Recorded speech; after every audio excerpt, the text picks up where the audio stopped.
Assalamualaikum warahmatullahi wabarakatuh. Halo Sobat Suara.com. Gimana nih kabarnya hari ini? Gak kerasa ya, puasa udah berjalan cukup lama. Semoga masih tetap istiqomah puasanya sampai dengan hari raya nanti. Amin.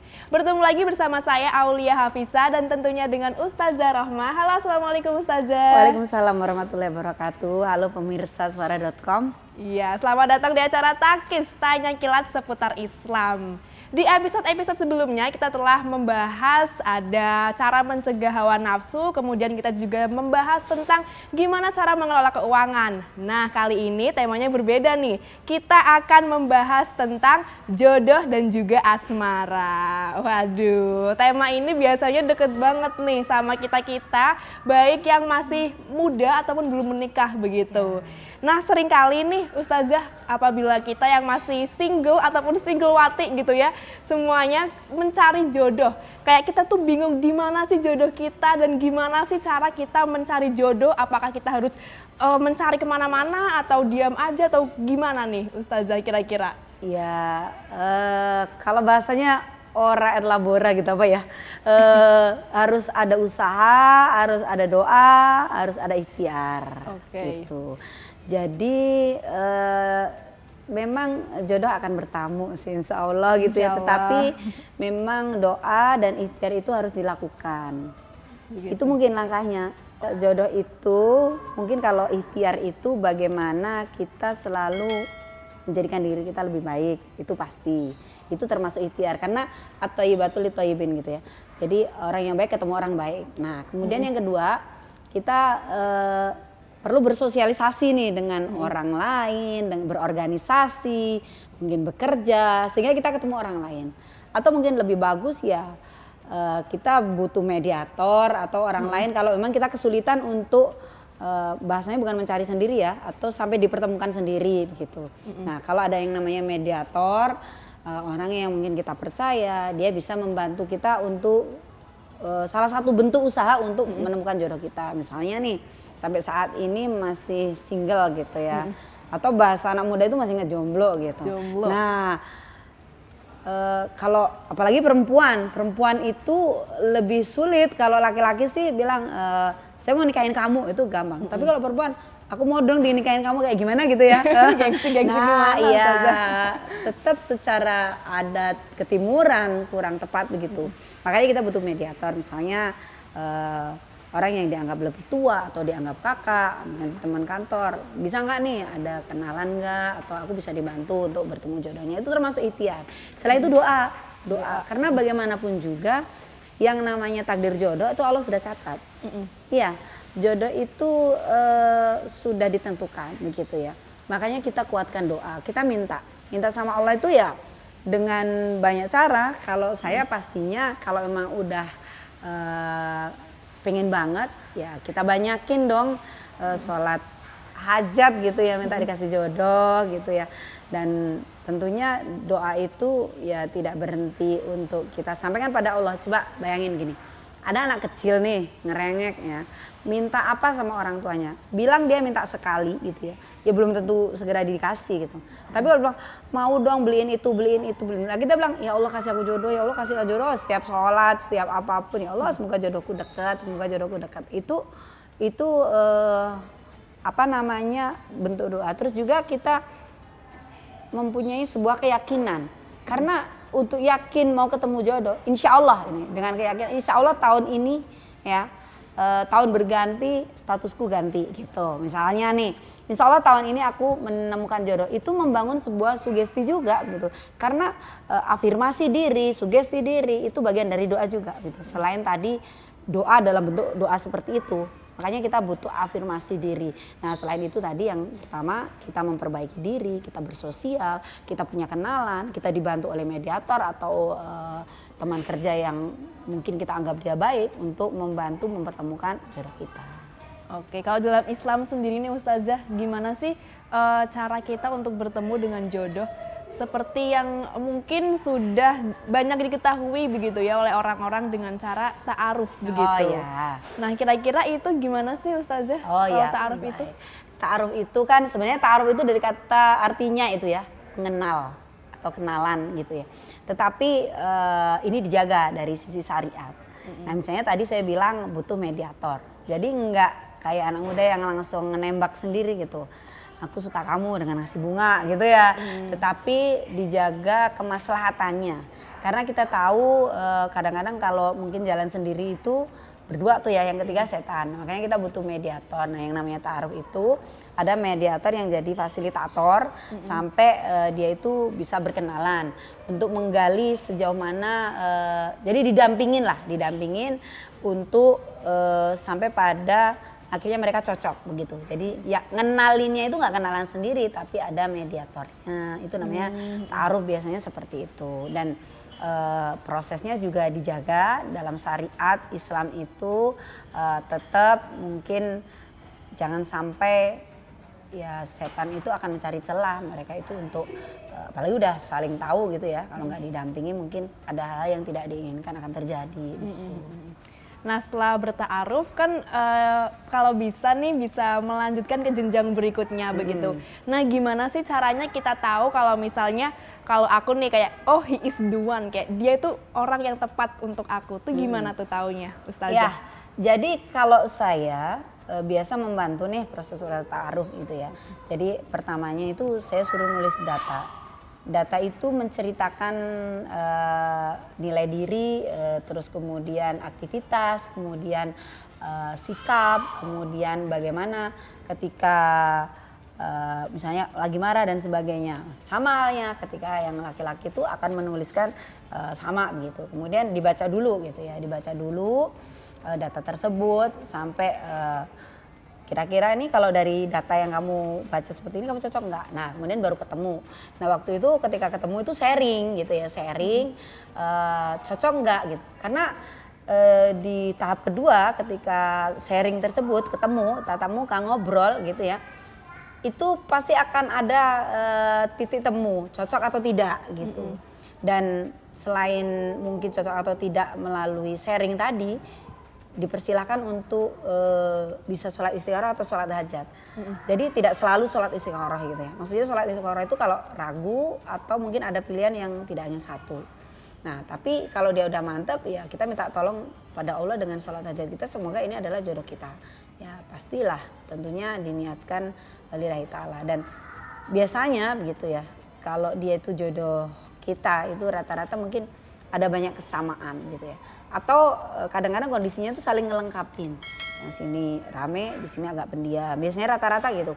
Terus ada kadang-kadang kemiripan-kemiripan wajah gitu ya. Atau dia tuh mirip dengan saudara kita. Itu kadang-kadang dari yang saya bantu untuk didampingi sampai pada pernikahan. Dan alhamdulillah ya sudah pada punya anak banyak gitu seperti itu. Alhamdulillah. Ya begitu.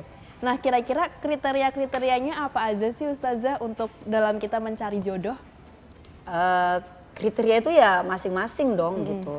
Kalau misal dalam Islam? Dalam Islam. Nah kalau di dalam hadis Rasulullah itu kan bolehlah kamu menikahi gitu ya karena kecantikannya, karena keturunannya, karena hartanya, dan karena agamanya. Kemudian dilanjutkan hadis tersebut bahwa Rasulullah itu ya menyatakan yang lebih baik adalah karena agamanya dulu.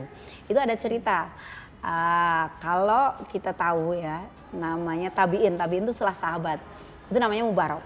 Nah Mubarok itu dia punya anak namanya Abdullah ibnu Mubarok. Mungkin kalau di searching di Google tuh ada Abdullah ibnu Mubarok, itu dia seorang yang salafus soleh ya, orang-orang soleh di zaman dulu termasuk ulama, nasihatnya juga kita pakai gitu ya. Nah ada cerita sedikit nih tentang Mubarok dan sampai punya anak Abdullah ibnu Mubarok tadi. Nah Mubarok itu adalah seorang penjaga kebun anggur gitu.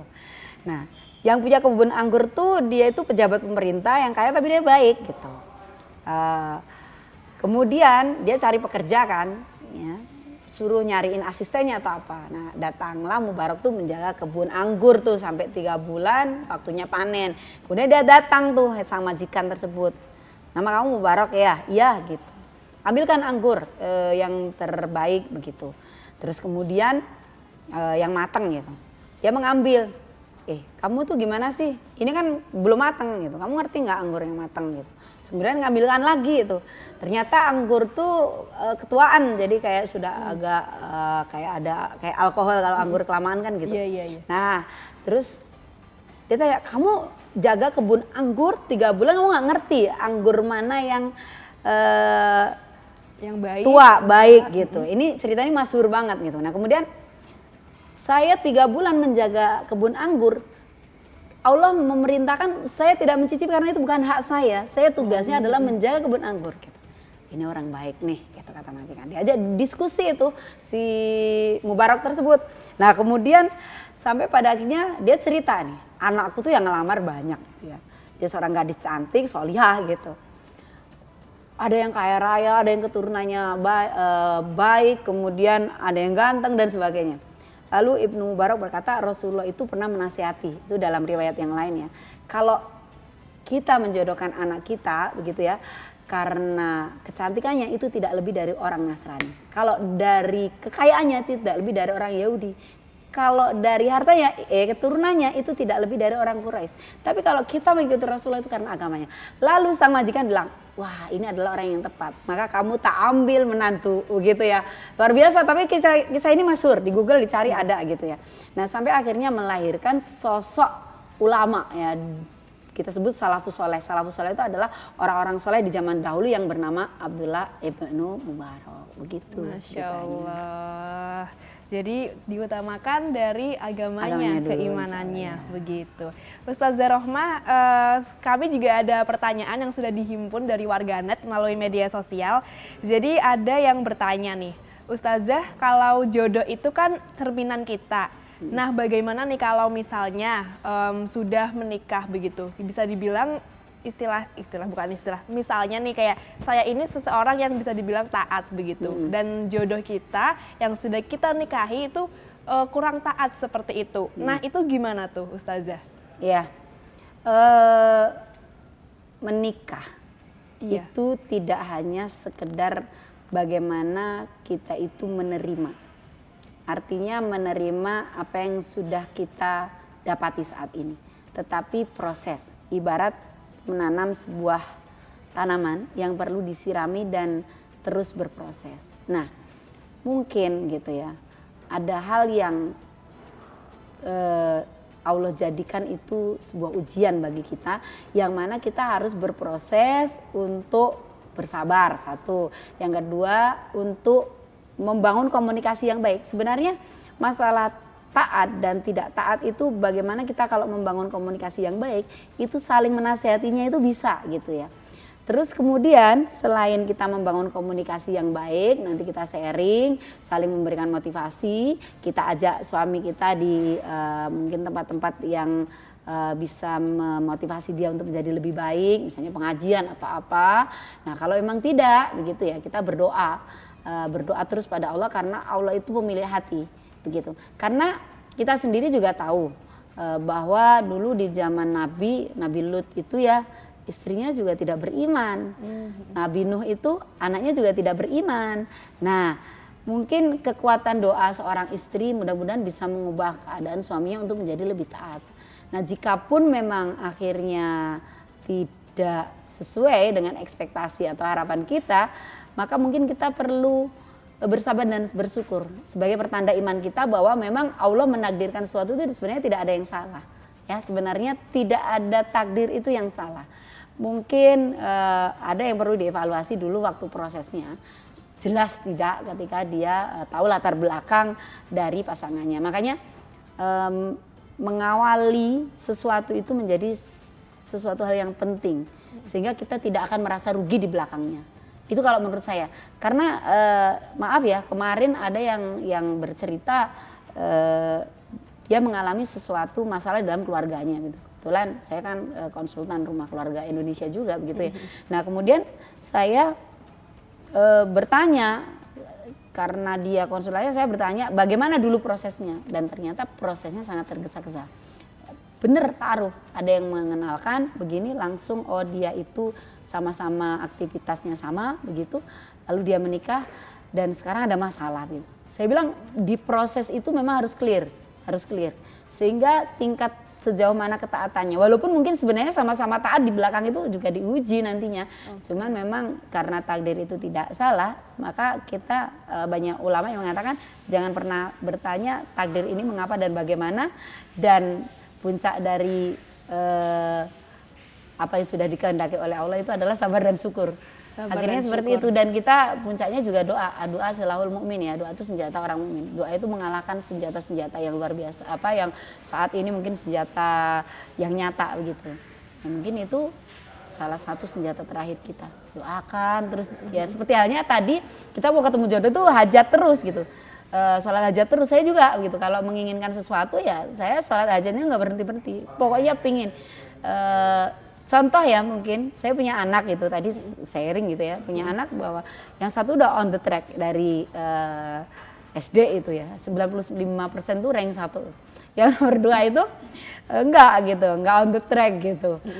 Ranking berapa dari bawah. Saya punya katanya doa, sampai pada di titik di kelas 3 SMP dia bilang bahwa aku mau tobat gitu. Sampai akhirnya dari yang rata-rata ranking 5 dari belakang, ranking 10 dari belakang, ketika SMA dia berubah visi misinya. Nah, sama sebenarnya pasangan tuh juga sama. Kalau kita memang menghendaki lebih baik, doa. Kalau pada sampai titik tertentu memang tidak, mungkin bisa jadi dia bukan jodoh kita, tetapi perlu dipikirkan matang-matang ketika mungkin ingin berpisah dan sebagainya. Itu perlu didialogkan yang cukup panjang gitu. Oke, baik. Ada pertanyaan lagi dari warganet. Pertanyaannya mengenai perjodohan nih, Ustazah. Kalau misalnya kita sudah memiliki seseorang yang mungkin itu kriteria kita dan cocok dengan kita. Kemudian kita harus dijodohkan nih oleh orang tua. Dan orang tua tersebut tidak menerima diskusi atau gimana ya, masukan kita begitu. Apa yang seharusnya kita lakukan sebagai anak nih, Ustazah? Apakah kita harus menuruti orang tua, dijodohkan, atau gimana nih, Ustazah? Nikah itu antara dihim bainahum, ridho di antara keduanya. Jadi kalau seperti itu butuh proses yang cukup panjang untuk mendialogkan dengan orang tua. Kita butuh mediator lagi, mungkin paman kita, Pak D kita, atau orang yang dekat dengan orang tua kita yang bisa mengkomunikasikan tentang diri kita. Karena pernikahan itu adalah sebuah ibadah yang sangat panjang. Ya, sepanjang usia kita, kalau kita ditakdirkan umur 70 tahun, nikah umur 25 tahun, berapa tahun tuh kita akan bersama dengan pasangan kita. Jadi ya jangan merasa keterpaksaan begitu. Kalau menurut saya butuh pihak lain yang memediasi masuk ke dalam ini ya, lingkup orang tua kita, dan itu perlu dijelaskan. Jangan memaksakan diri karena memang ini, kalau menurut saya begitu. Karena khawatir juga kalau dia nanti terpaksa, dia akan menyalahkan takdir lah, menyalahkan siapa, pokoknya banyak yang akan disalahkan. Saya bilang begitu. Nah, menurut saya ya tetap proses dialog dan doa, pastinya itu kekuatannya. Doa yang tidak berhenti-berhenti supaya orang tua bisa memahami gitu ya.